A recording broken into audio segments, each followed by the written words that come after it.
Apparently, his erections had not been good for a while, and his wife was not satisfied with what she was getting. So she decided to do something about it. I don't know if they talked about the issues with the erection, but what she did was not something that they had talked about.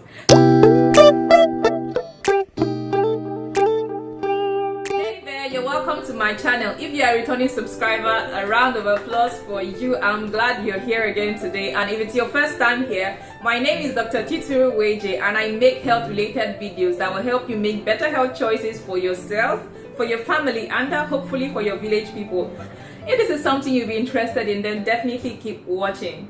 So in my previous video, I talked about a young man who had an erection that lasted 3 days. Yes, 3 days. If you've not seen that video, at the very end of this video I'm going to be putting a link to it. Go there and watch that video because it was something. An erection had lasted 3 days. It was something. Anyway, so back to what we're talking about. So after I shared that story about the man who had that erection that lasted 3 days, a doctor colleague of mine reached out to me with an experience that he had himself. So he had a male patient come in who had an erection that did not go away after sexual intercourse with his wife. I don't know how many times they had a go at it before they eventually decided to come into the hospital. But eventually, the backstory was that apparently his erections had not been good for a while, and his wife was not satisfied with what she was getting. So she decided to do something about it. I don't know if they talked about the issues with the erection, but what she did was not something that they had talked about. So she got some medication, I'm not sure exactly what it was, that she put in his food, and he eventually had the erection. However, after they had sex, the erection was not coming down. It wasn't coming down. I don't know how many times they had a go at it before they eventually came into the hospital, but hospital they came. And so I found this really interesting, and then this basically brings home the fact that when a man has poor erections, he could be concerned himself, but a lot of the time too, the woman in his life will also be concerned about the erections that he's having. And so I think that it's important that we get to know the kind of things that cause poor erections, so that people don't end up potentially killing their husbands after lacing their food with some erection-inducing medication. So erectile dysfunction is the inability to get and keep an erection firm enough for sex. So in the first place, you could have difficulty getting the erection. Secondly, the erection might not be as firm as you'd like it to be. And then thirdly, it might not last as long as you want it to be. That's what people usually call premature ejaculation.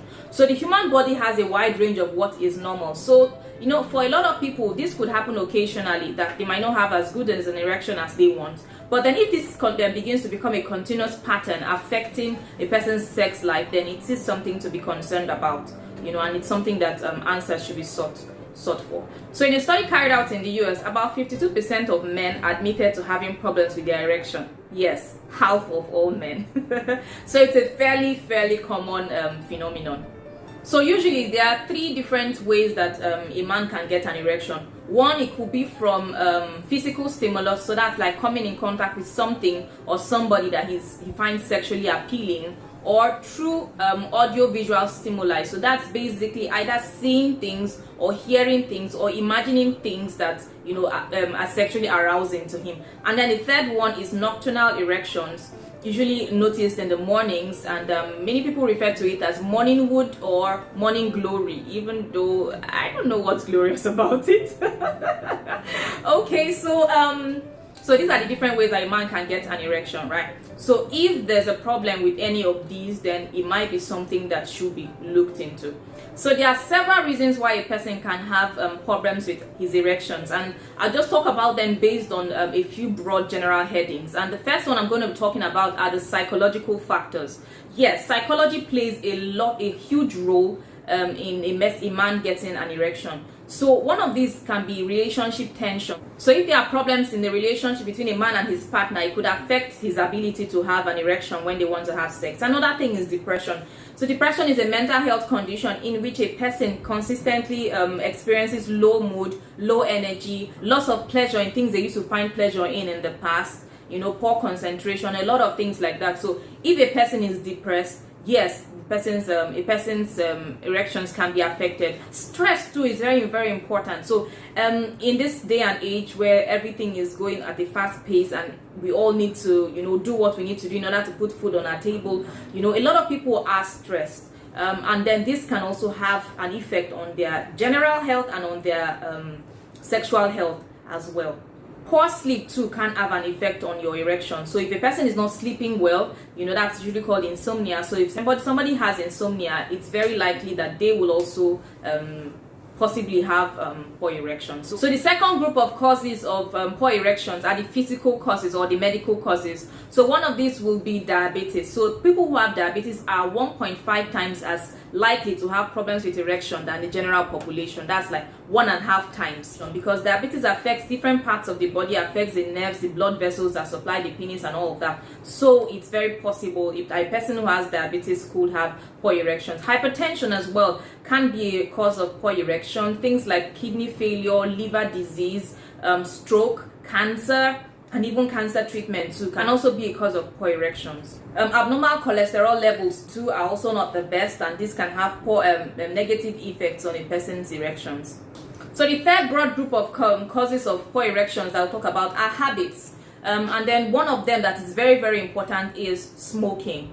So smokers are also more liable to poor erections than people who do not smoke. People who smoke are 1.5 times more likely to have poor erections than people who do not smoke. So another habit too that will play a role in causing poor erections will be long distance bicycle riding. So cycling is a good sport, and it's something that anyone who's interested in it should do. But it's been found out that for many bicycle seats, they tend to put some sort of pressure on the perineal area, that's like the area between your legs, and then this can cause some nerve damage that could lead to poor erection. So maybe if you cycle, you might want to take breaks or get some special seats that are designed to reduce the pressure on your perineum. So drugs can also be a cause of poor erections. Yes, so drugs are usually given for their beneficial effects, but some of the time they could have some effects that are not very pleasant on the individuals who take the medication. So some drugs, even for hypertension, could cause poor erections, and so these drugs are typically avoided for men, or they're only given when the benefit of giving them outweighs the unpleasant effects of